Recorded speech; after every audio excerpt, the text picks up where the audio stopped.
Okay, we're back. I got my mic working. We're starting the winter arc right now. I got my AirPods, even though there's nothing playing in them right now because I'm making this video right now. But we're going to speedrun basic influences of day trading. Okay, so made a little PowerPoint here, you know, I'm going to present it. Okay, boom, Confluence's Top Profit Club, and we're going to speedrun this. If you want the full presentation, it's in literally the first link in the bio, completely free in the Discord. If you want to join, about to hit like 3,000 members in there soon.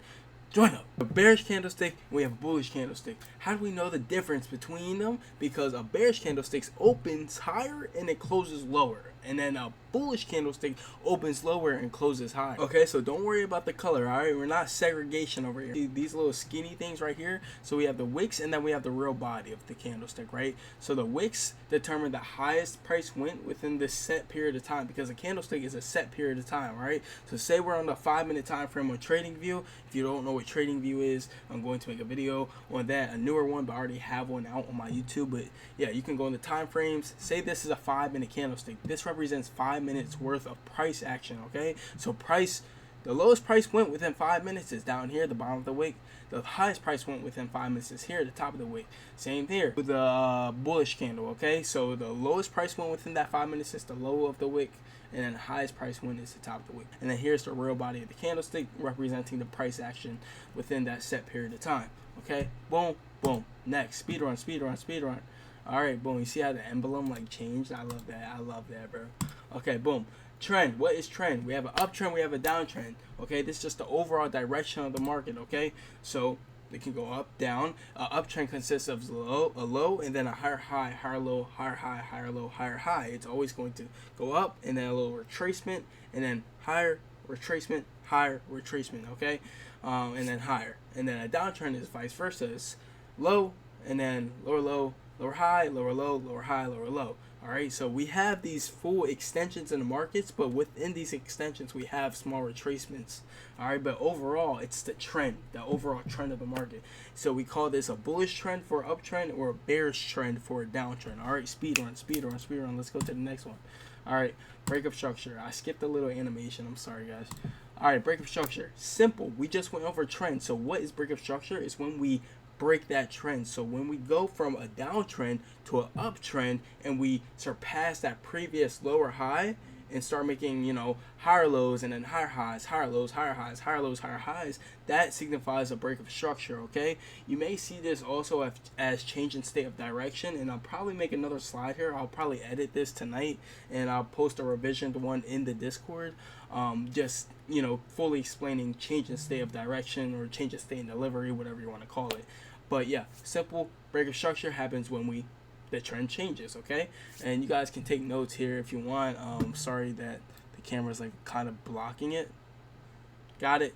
Get it? Got it? Good. All right, full presentation is in the description, but this is just a brief, you know, little speed run. Okay, so change of trend. Okay, breakup structure from downtrend to an uptrend when we're surpassing that lower high. Okay, liquidity sweep. Simple, simple. A lot of people overcomplicate this concept, but it's simply just we're tapping on a certain price level several times within the market to form that liquidity. All right, so that's liquidity. That's what's happening right here. That's what's happening right here in this picture. We're forming liquidity. All right, and now the next word, sweep. We sweep that liquidity. So what do we use a liquidity sweep even for? We use it for reversals within the market. Okay, so we form liquidity. We're tapping on a specific price level several times within the market, and then boom, we sweep that liquidity and have a reversal in the market. Simple as that. So this would be a sell side liquidity sweep because it's on the sell side of the market.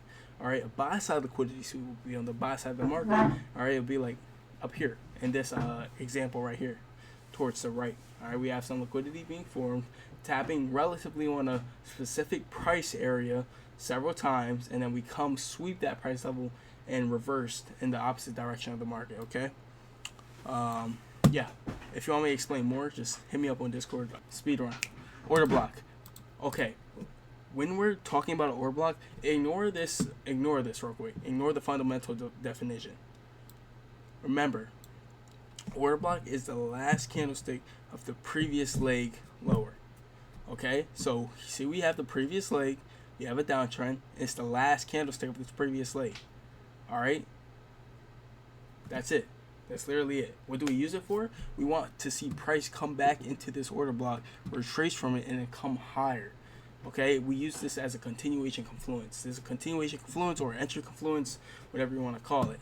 But simply it's the last candlestick of the previous leg lower. That's the technical definition of an order block. If you want to go more into fundamental, it's where these institutional traders, these hedge funds, are placing a large order at one time, and it kind of shoots up the market and then leaves an area for pending orders that we have to come back and retrace to fill those orders and then continue higher. All right, so boom, speed run. What's next? Fair value gap. All right, fair value gap. This is simple. Another simple confluence that a lot of people overcomplicate. You can think of it as like a three candle like pattern where there's like a large, imbalance in the market. It's a literal gap in the market. Okay, do not overcomplicate it. It is an imbalance within the market that price needs to come back, because these are also pending orders that need to be filled, and then we can use it to continuate the trend. It's a continuation confluence. All right, so we form a gap, we mark our rectangle tool we see the gap, mark our rectangle tool from the previous candle's low, right, the bottom of that wick, that low, to the subsequent candles, the candlestick after that high, and that would represent our fair value gap. This is an imbalance in price where price wants to go back to, it wants to retrace back to, and then we continue lower. We can use this for entries, just see retracement in the market. And if we were to fill this fair value gap and then come lower, it would be an inverse fair value gap. Okay, so boom, say we didn't tap on this, but we came here, filled it completely, and then came lower. That would be now an inverse fair value gap. We inverse the fair value gap, we fill the fair value gap. It acts the same thing as if we were to retrace from it and then come lower. All right, we use this to continuate the trend, to continuation confluence. All right, boom, bam, got it. Good. Guessing game. Y'all can play this in, I have the Discord. The whole presentation's in the Discord. It's free. That's pretty much it, though. That's all I got for the That's all I got for the basic confluences of day trading. If you want to have access to this full presentation, is literally in the Discord, right here. Here's the Discord. I mean, you see, you got people, payouts. Thank you, for passing my funding. All these, testimonials. These people are actually getting help within the Discord. These people are genuinely, getting value and knowledge from the Discord for free. I don't charge a single penny for this. People passing funded accounts, getting payouts, like this is all real. Like withdrawing $3,000 right here, $3K, another $754. Like, not, as of right now, I'm not selling nothing. I'm just strictly giving free value for you guys, okay? Because why not? All right, it's a skill I feel like everyone should have the opportunity to at least try to learn it. It may not be for everyone, but it doesn't mean you can't try to learn it, okay? So that's all I got for the basics to day trading, the confluences that are on there. If you want the full presentation, it's in the description, literally the first link. But yeah, we live day trade every day, 9:30 a.m. Eastern, Monday to Friday. But yeah, I'll see y'all there.